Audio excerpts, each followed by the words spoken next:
Good morning class 11। आज हम पढ़ेंगे मियाँ नासिरुद्दीन पाठ, जो नानबाई थे। नानबाई का मतलब होता है जो अनेकों प्रकार की रोटियां बनाते हैं, और वे नासिरुद्दीन साहब जो थे वो अनेकों प्रकार की रोटियां बनाते थे। और इसी को लेकर के लेखिका कृष्णा सोबती हैं इस पाठ की। उन्होंने इसी की चर्चा की है और वो खुद स्वयं वहां पर जा करके उस चीज को देखती हैं। इसमें खानदानी नानबाई मियाँ नासिरुद्दीन के व्यक्तित्व और रुचियों और स्वभाव के बारे में बताया गया है। इसमें बताया गया है कि किस तरह मियाँ नासिरुद्दीन को 56 तरह की रोटी पकाने की कला में महारत हासिल थी। वे अपने पेशे को कला का दर्जा देते हैं।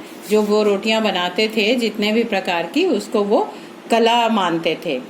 एक बार लेखिका बताती हैं कि वो दोपहर को दोपहर का समय था, घूमती हुई जामा मस्जिद के निकट मोहल्ले में एक अंधेरी दुकान के पास जाती हैं। तो वहां पे कुछ पट पट की आवाजें आती हैं। तो वो थोड़ा और आगे बढ़ती हैं तो उनको लगा कि कोई और दुकान होगी, लेकिन बाद में पूछने पे पता चला कि यहाँ पर एक खानदानी नानबाई मियाँ नासिरुद्दीन की दुकान है।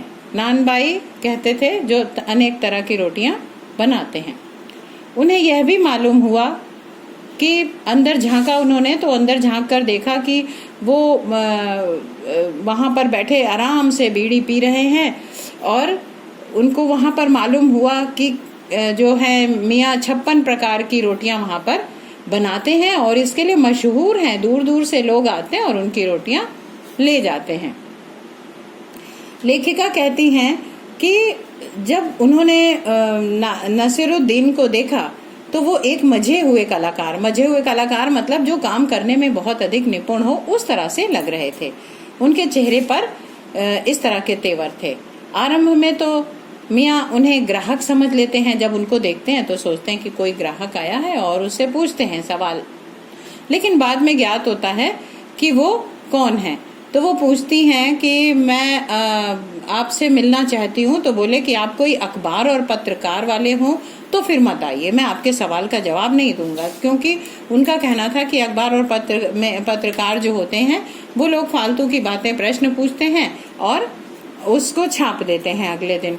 तो उनका जवाब वो नहीं देना चाहते थे। लेकिन जब वो बताती हैं कि नहीं, मैं जो हूँ मैं एक लेखिका हूँ और मुझे पता चला कि आप इतने तरह की रोटियां बनाते हैं, तो मैं आपसे कुछ क्वेश्चन करना चाहती हूँ। तो उनका सवाल का जवाब देने के लिए वो तैयार हो जाते हैं। लेखिका उनसे पूछती हैं, आप इतने किस्म की रोटियां बनाने की कला आपने कहाँ से हासिल की? तो जवाब में मियाँ बताते हैं, और कहाँ से सीखेंगे, यह तो हमारा खानदानी पेशा है। जो भी इल्म, जो भी बात हमने सीखी अपने पिता से सीखी, ये सारे हमारे बाप दादाओं का हुनर है। उन्होंने कहा कि ये हमारा खानदानी पेशा है। लेखिका के सवाल पर मियाँ अपने बाप और दादा का नाम बताते हैं और लेखिका आगे पूछती हैं, आपको इन दोनों में से किसी की नसीहत याद है? मतलब किसी की कोई बात ऐसी याद है जो आप हमें समझा सकते हैं? तो मियाँ साहब समझाते हुए कहते हैं, उनसे खुद ही सवाल करने लगते हैं कि लेखिका चुप हो जाती हैं।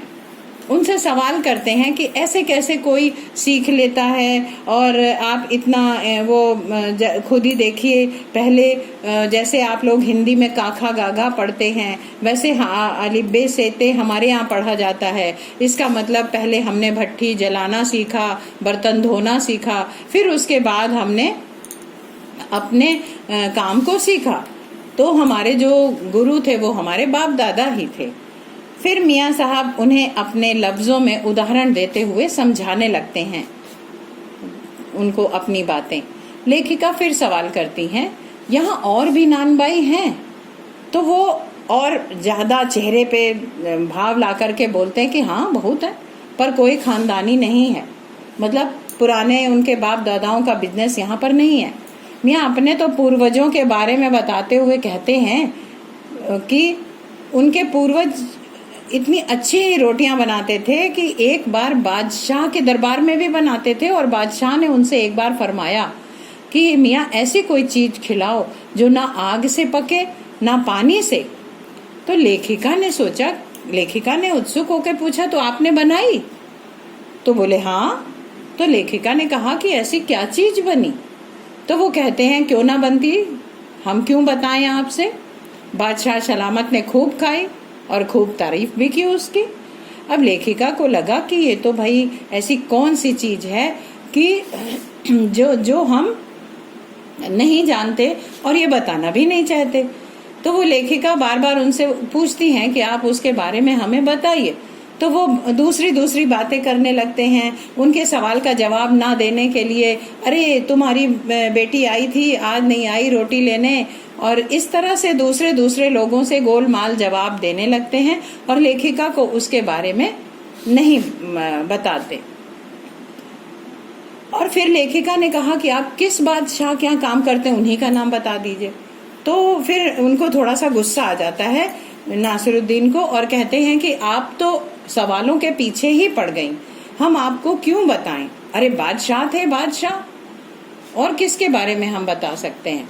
तो लेखिका ने उनसे उनके बच्चों के बारे में पूछना चाहा, पर मियाँ के चेहरे पर भाव देखकर उन्होंने इस बात को छेड़ना उचित न समझा, क्योंकि वो अपने चेहरे के भाव कुछ ऐसे दिखा रहे थे कि वो बताना नहीं चाहते। बातों बातों में ये मालूम हुआ कि मियाँ अपने शागिर्दों का बहुत सम्मान करते थे। और उन्होंने पूछा कि आपके यहाँ तो बहुत सारे काम करने वाले हैं।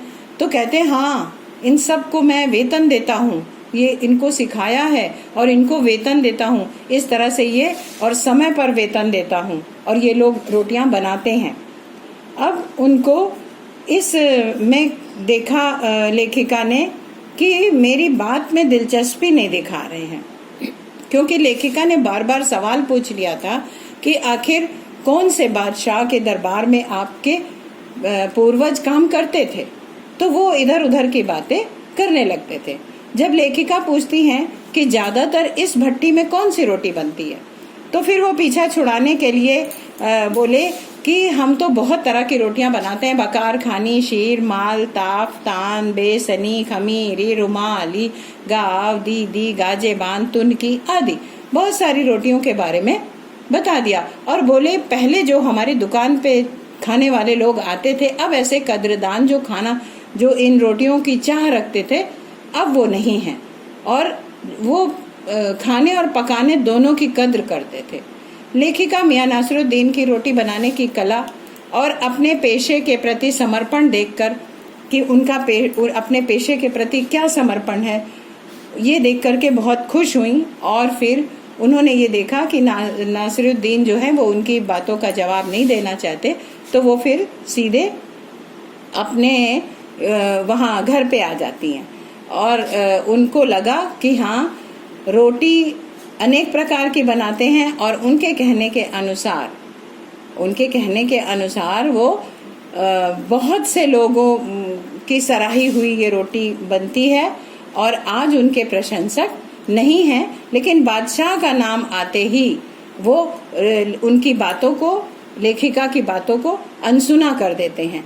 लेखिका के सामने ये नहीं बता पाते कि कौन से उन्होंने ऐसा पकवान बनाया था जिसको बादशाह ने बहुत ही प्रसन्नता पूर्वक खाया था और सराहना भी की थी। उन्होंने अपने कारीगर को भट्टी सुलगाने की बात शुरू कर दी थी उस जगह कि भट्टी सुलगाओ और रोटियां बनाओ। इसलिए लेखिका ने फिर उनके और छेड़ना उचित नहीं समझा था और उनके बच्चों के बारे में फिर नहीं बना पाई, नहीं पूछा उन्होंने। और इस तरह से नासिरुद्दीन का उनके पेशे के प्रति लगाव और रुचि देखकर और उनकी कला को देखकर वो बहुत ही खुश हुई और उनके भाव से बहुत ही प्रसन्न हुई। बच्चों, ये कहानी है आपके 11th क्लास की, और इसमें नानबाई में जो रोटियां पकाने की कला उन्होंने बताई थी वो कला बताई गई है। और इसमें कुछ जैसे एक तरह की रोटी बनती है नानबाई, पेशानी शब्द आया है उसमें आपकी बुक में, जिसका मतलब होता है माथा। मजमून मतलब होता है मामला। जहमत तकलीफ। तरेरा मतलब घूर कर देखा। जमात, कौन सी जमात में, तो रोटियां बनाने के लिए कई जमात पढ़ना पड़ता है, जैसे आपको पढ़ने के लिए छोटी जमात से तो वो कक्षा होता है। और अखबार नवीस अर्थात पत्रकार, खुरापात मतलब शरारत, इल्म से कहाँ से सीखा, जब उन्होंने कहा तो मतलब ये ज्ञान आपने कहाँ से सीखा। वालिद शब्द आया है जिसको हम पिता कहते हैं। मरहूम मतलब अपने उन्होंने पूर्वजों के लिए कहा कि वो मरहूम अर्थात जिसकी मृत्यु हो चुकी होती है। और लम्हा मतलब क्षण भर, शागिर्द मतलब शिष्य। तो बच्चों ये कहानी थी, आप सीखिए, देखिए, इसका सारांश याद करिए और लाइक करिएगा।